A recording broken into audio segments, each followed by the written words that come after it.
Hello, ladies and gentlemen. Ronald Ray here, your boy with a cornbread accent. Thank you for tuning in to this week's AEW Dynamite Recap show. Appreciate everybody tuning in.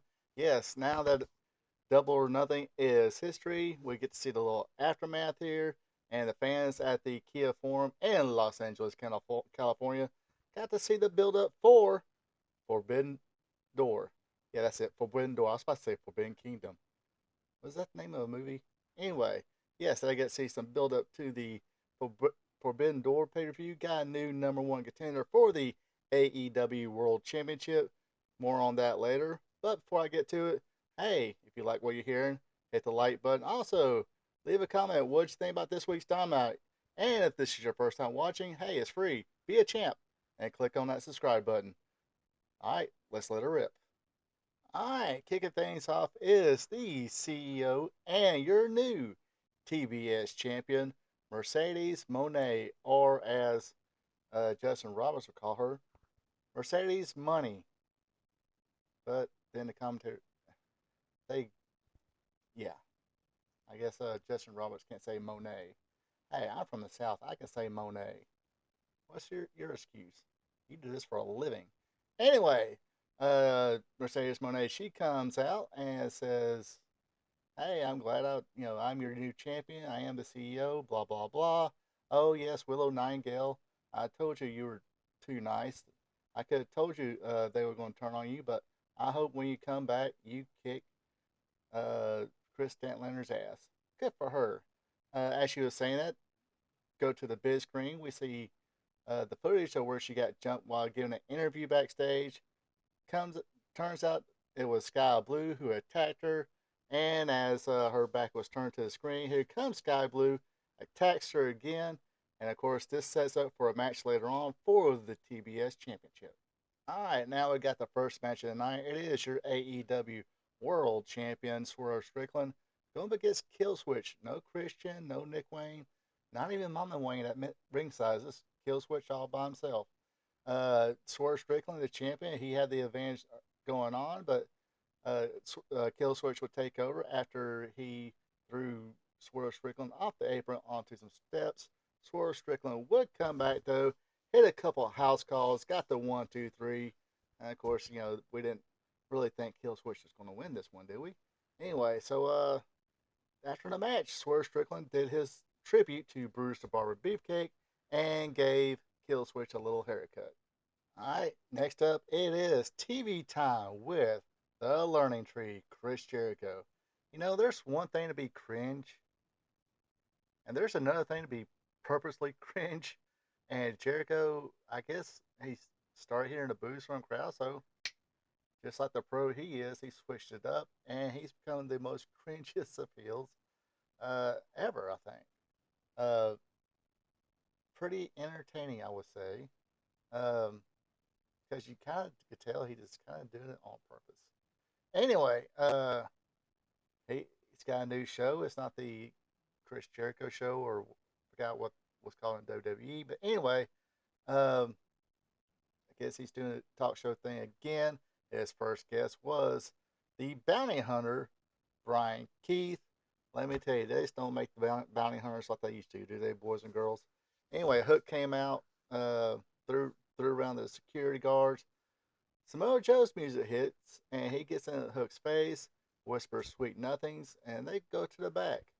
And that's pretty much how the segment left it. So I guess I guess Samoa Joe is gonna be the veteran teaching Hook the ropes a little bit. So it's no more Jericho. So maybe Jericho and Redwood, I guess that's what we'll call him, Big Bill now, or the bounty hunter Brian Keith, going up against my probably put Shibata in there, Samoa Joe, Hook, and Shibata. So that could be some interesting stuff. At least some decent matches out of it. Let's go to the next segment. Talk is Jericho, baby. Talk. Sorry, I used to listen to Chris Jericho's podcast a lot, and all of a sudden I got that the intro song stuck in my head. So sorry about that. Anyway, next match here we got John Moxley going against Rocky Romero. This is a IWGP World Championship qualifier match.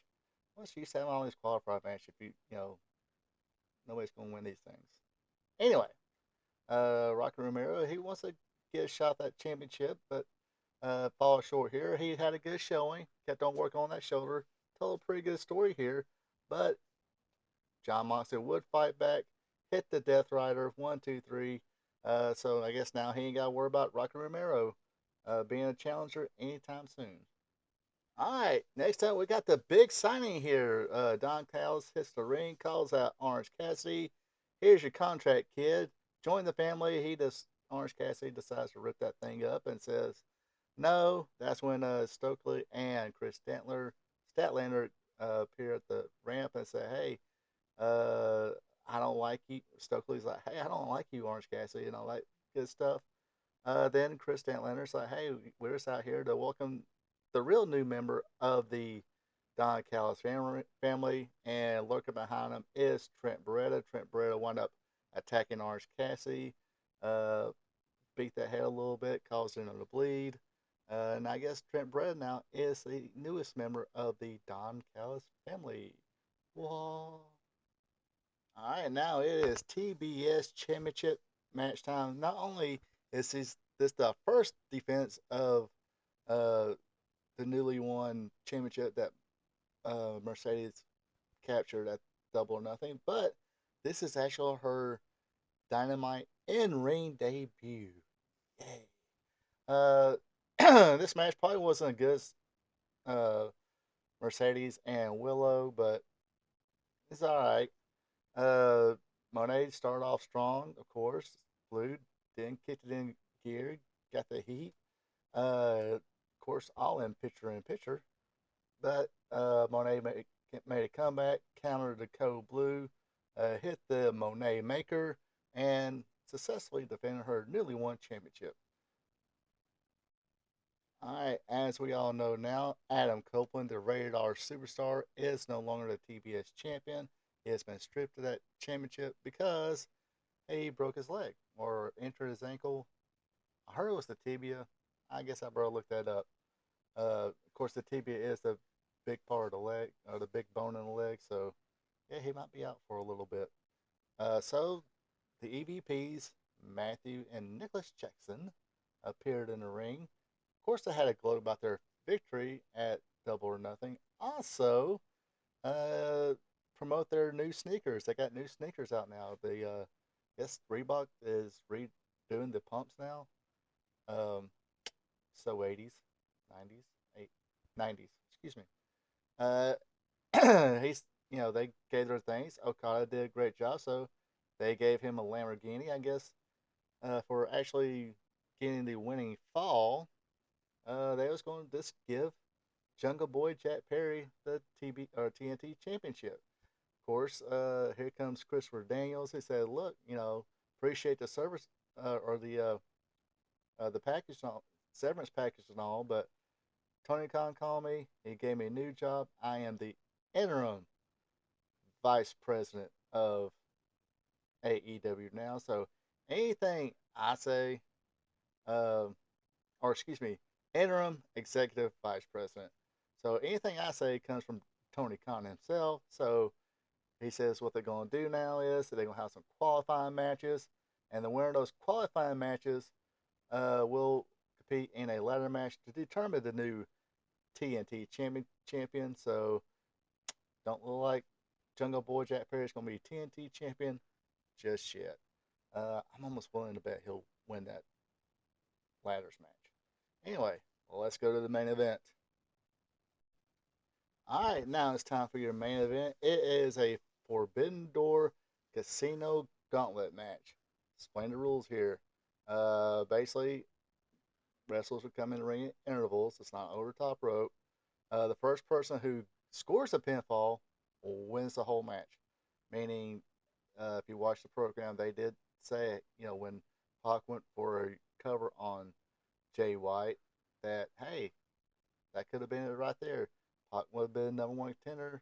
Nobody else would have had a chance. So that was a stipulation. So first two people in the ring was, like I said, Jay White and Pac. That bastard.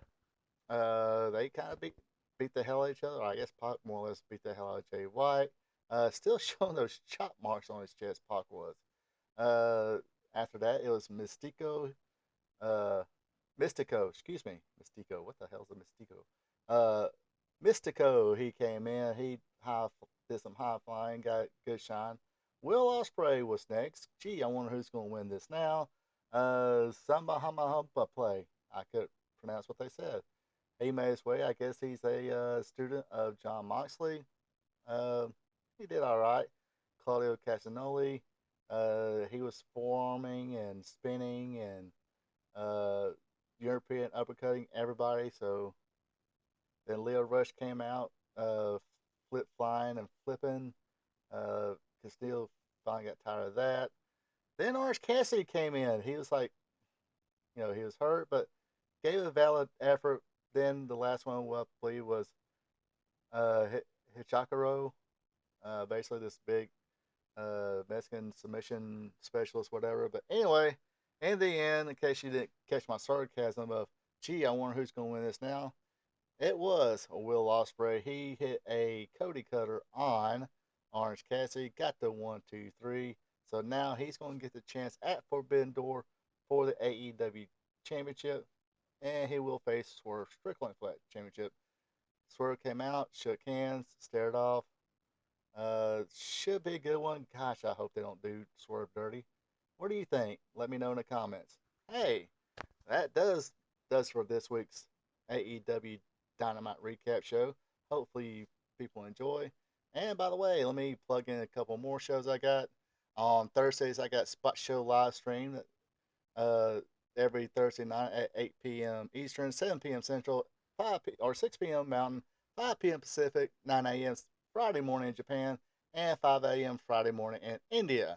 If you don't want to, in this week's Spot Show, I will talk about the Double Nothing results and King and the Queen of the Ring uh, premium live event results. But if you're not into the newer stuff, Friday nights we talk about the old school stuff. But Wrestling Gold Friday night, 8 p.m. Eastern, 7 p.m. Central, 6 p.m. Mountain, 5 p.m. Pacific, 9 a.m. Saturday morning in Japan, and 5 a.m. Saturday morning in India. This week we will talk about everything that happened on May 31st in wrestling history. Also, we'll do the watch along of Ron Fuller's USA Championship Wrestling. So tune in for that. Also, of course, every week I do a trivia game. It's called Wrestling Trivia Tuesday, where I ask 5 questions all dealing with the sport of professional wrestling.